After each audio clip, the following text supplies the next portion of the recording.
finalmente anche i dirigenti scolastici avranno il loro piano performance, quindi la loro valutazione.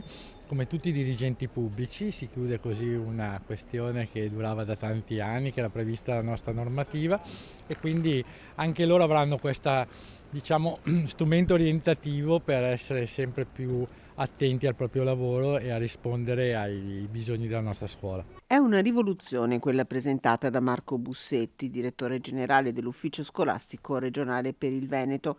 In attesa delle linee guida che dovrebbero arrivare dal Ministero, buone notizie per le reggenze a Padova e in tutta la regione. Il tema delle reggenze, per quanto riguarda il numero delle scuole Veneto in generale, ma anche Padova, si sta, diciamo, stabilizzando in senso positivo.